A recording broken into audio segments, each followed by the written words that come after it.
बोलते हैं बुद्धां शरणं गच्छामि। तो इसका हम हिंदी अनुवाद जब कोई पूछता है हमसे तो कहते हैं कि मैं बुद्ध की शरण में जाता हूँ।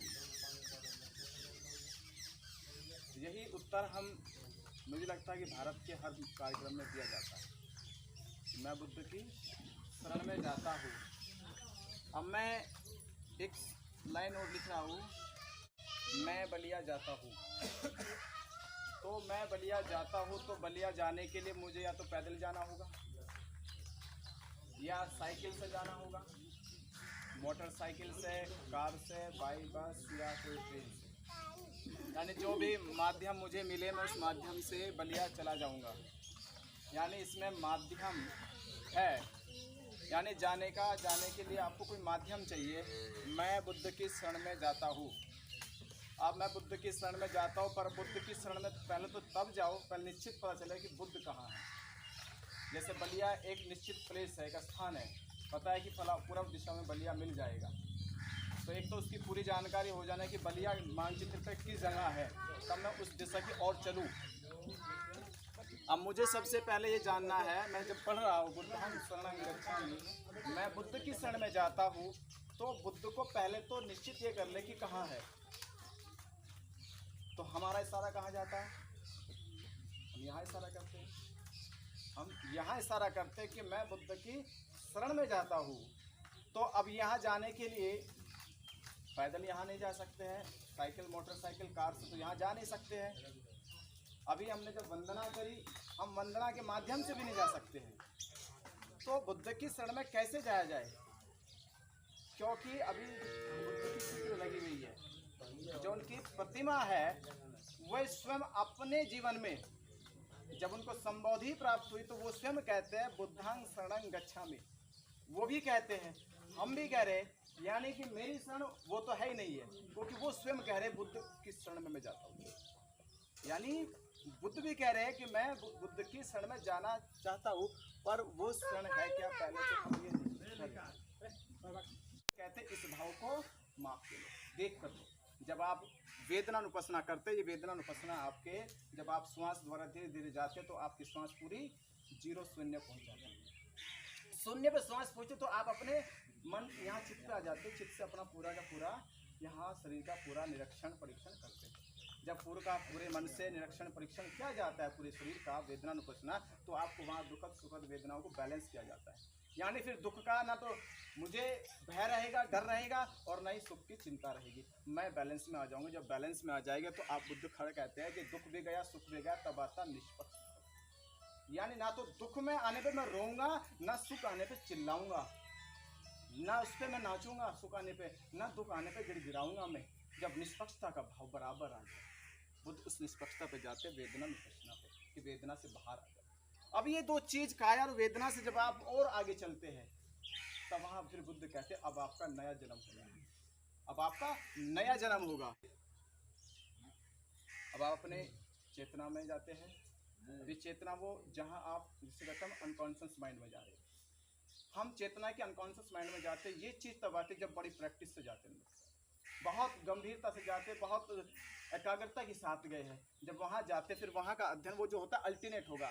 यानी अब तक दो चीज में आपको होश था, इस विपश्यना में दो जगह तो होश है कि मैं श्वास ले रहा हूँ, श्वास छोड़ रहा हूँ, श्वास ले रहा हूँ, श्वास छोड़ रहा हूँ। वेदना में भी होश था कि मैं वेदनाओं को महसूस कर रहा हूँ, पर इसके बाद जो होता है, जो स्टार्ट हो जाएगा, वो आपका अनायास होगा, उसमें आप होश नहीं करोगे। ना श्वास का होश है, ना वेदना का होश है, बस अब जो होगा अपने आप होगा। तो बुद्ध कहते हैं ये अवस्था है चित्त को सही से निर्मल और शुद्ध और उसको समझने की। ये निर्मल स्थिति आती है आदमी की। जब निर्मल स्थिति आती है तभी आदमी को धम्म अनुपसना, धम्म, तब उससे मार्ग का पता चलता है, जीवन के मार्ग समझने का, जीने के मार्ग का, कैसे जिया जाता है, दुख के समय कैसा जिया जाएगा, सुख के समय कैसा, वो सिद्धांत आता है। वो सिद्धांत आप अपने आप समझ जाएंगे। बुद्ध को जो सिद्धांत आया वो कहलाया, जब बुद्ध को सिद्धांत आया तो वो सिद्धांत क्या कहलाया, क्या कहलाया साहब, थोड़ा बताएंगे मुझे कोई। जब आप विपश्यना से जाओगे, विपश्यना से गुजरोगे, तो आपको क्या ज्ञात होगा, चार आर्य सत्य, यानी आप बुद्ध की शरण में, ज्ञान की प्राप्ति, आपको मंजिल मिल गई है, आपको वो जगह मिल गई जहाँ से अब आपका जीवन का मार्ग शुरू हो जाएगा आपका। यानी आप अब बुद्ध की शरण में चले गए। हम बुद्ध की शरण में अब तक केवल जुबानी बोला, जुबानी भाषा। मैं बुद्ध को मान रहा हूँ, बुद्ध को समझ रहा हूँ, बुद्ध को बता रहा हूँ, पर बुद्ध को कितना आचरण, ये कहते हैं ना आचरण करना। आचरण ये है जब आप मेडिटेशन कर रहे हो। मैं खुद का आचरण कर रहा हूँ वो अलग बात है, बुद्ध का आचरण करना है तो मुझे कायानुपස්සना, वेदनानुपස්සना, चित्त धम्मानुपස්සना के साथ गुजरना होगा, तब जाके मेरी बुद्ध की शरण जाएगी, तब मैं बुद्ध की शरण में जा सकता हूँ। बुद्ध की शरण में जाऊँगा तो मुझे क्या मिलेगा फिर वहाँ से, ये मार्ग मिला जो सिद्धार्थ गौतम को मार्ग मिला, वो तक 4 आर्य सत्य है।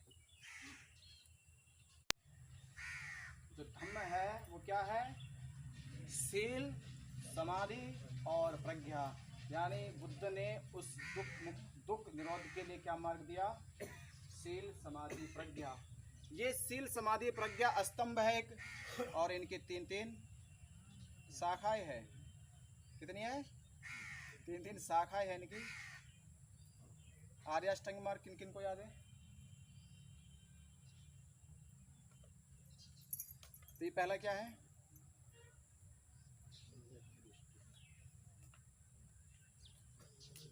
शील के हिसाब से बताओ, शील, समाधि, प्रज्ञा। शील में आता है सम्यक वाणी और सम्यक कर्म, सम्यक वाणी, सम्यक कर्म, सम्यक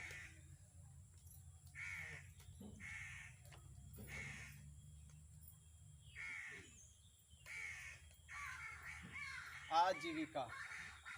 यानी जो बुद्ध ने जो शील बताया वो सम्यक वाणी, सम्यक वाणी में। अब इसको थोड़ा और बहुत बारीकी से समझना, कितना बोले बुद्ध ने एक शब्द तो बोला सम्यक वाणी, बात शील की हो रही, जबकि हम पंचशील को भी शील कह रहे हैं, और यहाँ भी शील की जब बात हुई तो केवल क्या आया, वाणी आया।